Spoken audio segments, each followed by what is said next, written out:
আজি আমি জানিম কেইটামান সৰু সৰু হেবিটৰ কথা যিবোৰৰ পৰা আপোনাৰ মেজৰ বেনিফিট হ'ব হেলথ আৰু মাইণ্ড ষ্ট্ৰং কৰি ৰাখিব পৰা এইবোৰ মেজিকেল হেবিট এই হেবিট মই নিজেও ফলো কৰোঁ আৰু আপোনালোককো কওঁ ফলো কৰক সুখী আৰু হেলদি হৈ থাকিবৰ কাৰণে আমি সৰু সৰু কিছুমান ষ্টেপ ল'ব লাগে ডে টু ডে লাইফত এই মেজিকেল ট্ৰিকবোৰ ইউজ কৰি বহুত বেনিফিট ল'ব পাৰোঁ আমি আৰম্ভ কৰোঁ আহক আৰ্লি মৰ্ণিঙৰ পৰা নাম্বাৰ 1 গুড পশ্চাৰ আমি সকলোৱে বিচাৰোঁ দিনটোৰ আৰম্ভণি এনাৰ্জি আৰু কনফিডেন্টৰ লগত হওক ৰাতিপুৱা উঠিয়ে ডিচিশ্যন লওক যে আপুনি খাওঁতে শুওঁতে আৰু বহোঁতে বা উঠোঁতে আপোনাৰ বেক বনডাল ষ্ট্ৰেইট হৈ থাকিব লাগে এক ভাল বডি লেংগুৱেজ ভাল পশ্চাৰ আপোনাৰ গোটেই দিন চেঞ্জ কৰিব পাৰে সুন্দৰ দেখাবৰ কাৰণে মেকআপ কৰিব লাগিব হেয়াৰ ষ্টাইল কৰিব লাগিব এনেকুৱা কোনো কথা নাই সুন্দৰ দেখাবৰ কাৰণে আপোনাৰ বডি লেংগুৱেজ ঠিক ঠাক হ'ব লাগে আপোনাৰ বহা উঠাৰ পজিশ্যন ঠিক ঠাক হ'ব লাগে ইয়াৰ উপৰি আপুনি বহুত এনাৰ্জেটিক ফিল কৰিব পাৰে যেতিয়া আপোনাৰ স্পাইন ষ্ট্ৰেট কৰি ৰাখে এই প্ৰচেছৰ কাৰণে আপোনাৰ লাং কেপাচিটি ইম্প্ৰুভ হ'ব এই হেবিট কৰিলে আমাৰ লাংছ এক্সপাণ্ড হ'বৰ কাৰণে বেছি স্পেচ পায় আৰু সেইটোৱে হেল্প কৰে ভালকৈ উশাহ লোৱাৰ কাৰণে উশাহটো ফ্ৰী ফ্ল' হ'বৰ কাৰণে হেল্প কৰে আৰু যেতিয়া আপোনাৰ পশ্চাৰ ঠিক হয় তেতিয়া আপোনাৰ কোৰ আৰু আপাৰ বেক এক্টিভ আৰু এংগেজ থাকে তাৰ মানে আপোনাৰ কোৰ মাছল ষ্ট্ৰং হৈ থাকে নেক্সট ৰাতি 7-8 ঘণ্টাৰ টোপনিত আমাৰ পেট খালী হৈ থাকে আমাৰ বডি ডিহাইড্ৰেট হৈ থাকে ৰাতিপুৱা শুই উঠাৰ পিছত বডিৰ হাইড্ৰেশ্যন লেভেল ল' হৈ যায় আৰু তাৰ কাৰণে আমাৰ শৰীৰ হাইড্ৰেট কৰা দৰকাৰ চ' ৰাতিপুৱা শুই উঠিয়ে 1 গিলাচ 2 গিলাচ 3 গিলাচ যিমান পাৰে আপুনি কুহুমীয়া পানী খোৱাটো দৰকাৰ যদি আপোনাৰ বাউল ক্লিয়াৰ হোৱা নাই আপোনাৰ পেট ক্লিন হোৱা নাই তেতিয়াহ'লে আপুনি 3 পৰা 4 গিলাচ পানী কুহুমীয়া পানী খাব লাগে ৰাতিপুৱা এনেকুৱা কৰিলে আপুনি ৰাতিপুৱা উঠিয়ে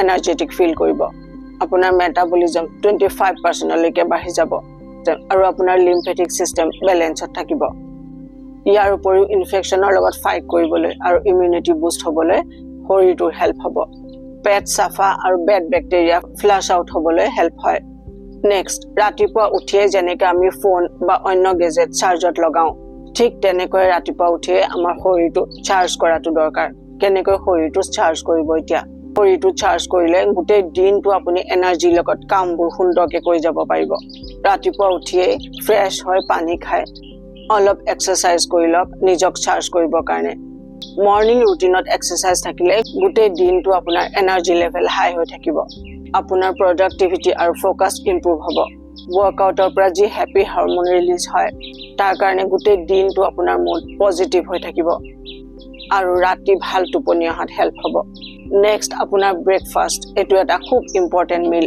আপোনাৰ ৰাতিপুৱাৰ নাস্তা এয়া হ'ব লাগে PFE ৰিচ ব্ৰেকফাষ্ট মানে আপোনাৰ ৰাতিপুৱাৰ নাস্তাত থাকিব লাগে প্ৰটিন ফাইবাৰ আৰু ফেট এইকেইটা আপোনাৰ ৰাতিপুৱাৰ নাস্তাত থাকিলে গোটেই দিন আপুনি এনাৰ্জেটিক হৈ থকাৰ লগতে আপোনাৰ চুগাৰ লেভেল বেলেঞ্চত থাকিব ফাইবাৰে আপোনাৰ ডাইজেশ্যন ইম্প্ৰুভ কৰিব গাট হেল্থ ছাপৰ্ট কৰিব আপুনি নেক্সট দুপৰীয়া আহাৰ খোৱালৈকে পেট ফুলফিল হৈ থাকিব আপোনাৰ ব্ৰেকফাষ্ট আৰু লাঞ্চৰ মাজৰ সময়খিনিত একো বস্তু খোৱাৰ আপোনাৰ মুড নাথাকিব বা খোৱাৰ ফিল নকৰিব চ' এতিয়া আহোঁ দুপৰীয়াৰ কথালৈ এই দুপৰীয়াৰ সময়খিনিত যদি আপোনাৰ বডি এক্টিভ হৈ থাকে আপুনি ইফাল সিফাল কৰি কাম কৰি থাকে তেতিয়াহ'লেতো খুবেই ভাল কিন্তু বেছিভাগ মানুহে এই দুপৰীয়া সময়খিনিত বহি কাম কৰি থাকে ঘৰত বা অফিচত হ'লেও সেই সময়ত অলপ ভাগৰ বা ডাউন ফিল হোৱাটো নেচাৰেল চ' এনেকুৱা হ'লে 20 মিনিট বা আধা ঘণ্টাৰ এটা মিনি ব্ৰেক লৈ অকণমান বডি ষ্ট্ৰেচিং কৰক বা কেইখোজমান কাঢ়ি লওক এই প্ৰচেছৰ পৰা আপোনাৰ ব্লাড ফ্ল' ইম্প্ৰুভ হৈ যাব আপোনাৰ ফ'কাছ আৰু প্ৰডাক্টিভিটি বাঢ়িব মাত্ৰ কেইমিনিটমানৰ প্ৰচেছে আপোনাৰ এনাৰ্জি লেভেল আকৌ ৰাতিপুৱাৰ নিচিনাকৈ বঢ়াই দিব আপুনি যি বডি এক্টিভিটি কৰিব খোৱাৰ আগত কৰিব বা আহাৰ খোৱাৰ 2 ঘণ্টাৰ পিছতহে কৰিব নেক্সট আপুনি গুণগুণাই গান গায়নে কি হয় এই গুণগুণাই গান গালে জানো আহক আমাৰ ব্লাড প্ৰেছাৰ কম হয় মুড ভালে থাকে ষ্ট্ৰেছ কম হয় ব্ৰিডিং ইম্প্ৰুভ হয় চব গুণগুণাই গান গোৱাটো কৰক দিনটোত এবাৰ নহয় এবাৰ দেখিব মনটো ফ্ৰেছ হৈ উঠিছে নেক্সট এনাৰ্জি লেভেল মেইনটেইন কৰিবৰ কাৰণে আৰু এটা প্ৰচেছ কৰিব পাৰে ৰাতিপুৱাৰ পৰা কাম কৰি থকাৰ কাৰণে ভাগৰ লগা বা অলপ ল' ফিল হোৱা এইটো হ'ব পাৰে so' that time focus on your nasal breathing মাত্ৰ 2-3 মিনিটমান সময় ডিপ ব্ৰিথ কৰিলে, দীঘলকৈ উশাহ ল'লে দেখিব আপুনি কামত আকৌ আগৰ নিচিনাকৈ ফ'কাছ কৰিব পৰা হৈছে। আপোনাৰ ভাগৰ বা ষ্ট্ৰেছ নাইকিয়া হৈ গৈছে। কিন্তু এইবোৰ সৰু সৰু কথা, কিন্তু আমাৰ জীৱনত এই কথাবোৰে বহুত ডাঙৰ হেল্প কৰে। নেক্সট যি টিপছ কম, এই টিপছ যদি সকলোৱে ফ'ল' কৰে বহুত প্ৰব্লেম ছল্ভ হ'ব পাৰে। এই টিপছ হৈছে বাহিৰৰ আহাৰ এভইড কৰি হোমমেড ফুড, ঘৰত বনোৱা আহাৰ খোৱা। এই কথা আমাৰ ভিডিঅ'ত প্ৰায়ে কৈ থকা হয়। বাহিৰৰ আহাৰ খালে শৰীৰত কি প্ৰব্লেম হ'ব পাৰে, এই ভিডিঅ' যদি আপোনালোকে চোৱা নাই, এই ভিডিঅ'টো চাই ল'ব। সকলো কথা জানিব পাৰিব। খুব ইম্পৰ্টেণ্ট ভিডিঅ'। ঘৰৰ আহাৰ টেষ্টি হোৱাৰ লগতে নিউট্ৰিয়েণ্ট ৰিচ হয় আৰু বাহিৰৰ process food unwanted salt, sugar আৰু ফেট ভৰি থাকে, যিবোৰ একেবাৰে আনহেল্ডি। নেক্সট আপোনাৰ মাইণ্ড ফ্ৰেছ কৰি তোলক, যাতে আপোনাৰ দিনটো খুব সুন্দৰ হয় আৰু কামত ভালকৈ আপুনি ফ'কাছ কৰিব পাৰে। কিবা পঢ়ক, যি পঢ়ি আপুনি ভাল পায়, যেনেকুৱা ধৰণৰ কিতাপ আপুনি পঢ়ি ভাল পায় সেই কিতাপ পঢ়ক, বা যি কৰি আপুনি ভাল পায়, ড্ৰয়িং কৰি যদি ভাল পায় ড্ৰয়িং কৰক। যদি ভিডিঅ' চাই ভাল পায়, কিবা শিকিব পৰা ভিডিঅ' চাওক। যি কৰি আপুনি ভাল পায় সেই কাম আপুনি দিনটোত কেইমিনিটমান সময় কৰক, বা আপুনি মিউজিক এনজয় কৰিব পাৰে, নতুন কিবা শিকিব পাৰে। Just one step. এই প্ৰচেছৰ পৰা আপোনাৰ ব্ৰেইনত নতুন নিউৰল কানেকশ্যন হ'ব, ডপামিন ৰিলিজ হ'ব, ষ্ট্ৰেছ কম হৈ আপুনি ফ্ৰেছ হৈ উঠিব, লগতে আপোনাৰ পাৰ্চনেল আৰু প্ৰফেচনেল ডেভেলপমেণ্ট হ'ব। নেক্সট, ৰাতি কি কৰিব পাৰোঁ আমাৰ হেল্থ আৰু মাইণ্ডৰ কাৰণে। মষ্ট ইম্পৰ্টেণ্টলি, ৰাতি বেডলৈ যোৱাৰ আগতে আপোনাৰ বেডৰুম আন্ধাৰ আৰু ঠাণ্ডা হৈ থাকিব লাগে। দিনৰ ছানলাইটে আমাক এক্টিভ কৰি ৰাখে। ৰাতিৰ আন্ধাৰে আমাৰ শৰীৰ ৰেষ্টৰ কাৰণে প্ৰিপেয়াৰ কৰে, মেলাটনিন লেভেল বঢ়ায়। যদি আমি ৰাতি বহুত দেৰিলৈ লাইট জ্বলাই কাম কৰি থাকোঁ, ইফালে ফোনৰ ব্লু লাইট বা লেপটপৰ ব্লু লাইটৰ লগত যদি আমি কাম কৰি থাকোঁ, তেতিয়াহ'লে আমাৰ বডি কনফিউজ হৈ যাব, মেলাটনিন ছিক্ৰেশ্যন ডিলে হৈ যাব, যাৰ কাৰণে ৰাতি টোপনি নহা, ষ্ট্ৰেছ এইবোৰ প্ৰব্লেম হ'ব পাৰে। চ' শুবলৈ যোৱাৰ এঘণ্টা আগতে ব্ৰাইট লাইট অফ কৰি, মোবাইল টিভি অফ কৰি আপুনি ডিম লাইট ইউজ কৰিব পাৰে। নেক্সট, বহুত ইম্পৰ্টেণ্ট, পিছদিনাৰ কাৰণে টু ডু লিষ্ট বনোৱা।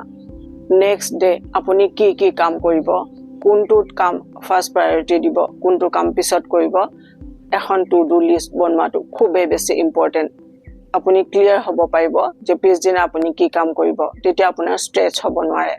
গোটেই দিনটোত এজন মানুহে প্ৰায় 35,000 ডিচিশ্যন লয়। সৰু ডিচিশ্যন, লাইক কি খাব, কি পিন্ধিব, ক'ত যাব, কি কৰিব, এনেকুৱা বহুত ডিচিশ্যনেৰে আমাৰ ব্ৰেইনটো ভৰি পৰে। এইবোৰে আমাৰ ব্ৰেইনক অভাৰৱৰ্ক কৰে। সেইকাৰণে বহুত মানুহক দেখা যায় গোটেই দিনটো তেওঁলোক টায়াৰ্ড হৈ থাকে। চাইণ্টিফিক লেংগুৱেজত এই অৱস্থাক কোৱা হয় ডিচিশ্যন ফেটিগ। চ' নেক্সট ডে আপুনি কি কাম কৰিব তাৰ যদি এখন লিষ্ট বনাই লোৱা হয়, কথাবোৰ বহুত ইজি হৈ যায়। লিষ্টত সদায় ইম্পৰ্টেণ্ট কামবোৰ আগত ৰাখিব। এই প্ৰচেছে আপোনাৰ মেণ্টেল এনাৰ্জি ৰিজাৰ্ভ ৰাখিব, যাতে আপুনি ইম্পৰ্টেণ্ট কামত ফ'কাছ কৰিব পাৰে। নেক্সট, খুবেই ইম্পৰ্টেণ্ট, গ্ৰেটিটিউড প্ৰেক্টিছ। ৰাতি শোৱাৰ আগতে বেডত বহি দুবাৰমান ডিপ ব্ৰিডিং কৰাটো দৰকাৰ। তাৰপিছত আপুনি ভগৱানক থেংক ইউ কওক, যিবোৰ কথাৰ কাৰণে আপুনি গ্ৰেটফুল। এই প্ৰচেছে আপোনাৰ মনৰ নিগেটিভিটি ৰিমুভ কৰি পজিটিভ মাইণ্ডছেট বিল্ড আপ হোৱাত হেল্প কৰিব। এই কথা মই আগতেও কৈছোঁ, এয়া কৰি চাওক, দেখিব আপোনাৰ লাইফত পজিটিভিটি বাঢ়ি গৈ আছে, আপোনাৰ ভাল লগা কথাবোৰ আপুনি লাইফত এট্ৰেক্ট কৰি গৈ আছে, আৰু এই প্ৰচেছে আপোনাৰ শৰীৰৰ কৰ্টিচল লেভেল ৰিডিউচ কৰিব। আকৌ এবাৰ ক'ম, এইবোৰ সৰু কথা নহয়, এইবোৰ সৰু ষ্টেপ আমি সুন্দৰ আৰু হেল্ডি হৈ থাকিবলৈ, আমি সুখী হৈ থাকিবলৈ আমাৰ লাইফটোক বহুত বেছি হেল্প কৰিব। চ' আজি আছিল ইমানখিনি কথা। ভিডিঅ'টো যিমান পাৰে সিমান শ্বেয়াৰ কৰিব, আৰু নতুনকৈ অহাসকলে আমাৰ চেনেল ছাবস্ক্ৰাইব কৰি ল'ব, নহ'লে আহিবলগীয়া ভিডিঅ'ৰ নটিফিকেশ্যন আপোনালোকে মিছ কৰি যাব। চ' নিজৰ বহুত যত্ন লওক, খুব সুখী আৰু খুব সুন্দৰ হৈ থাকক। মোৰ শুভেচ্ছা থাকিল।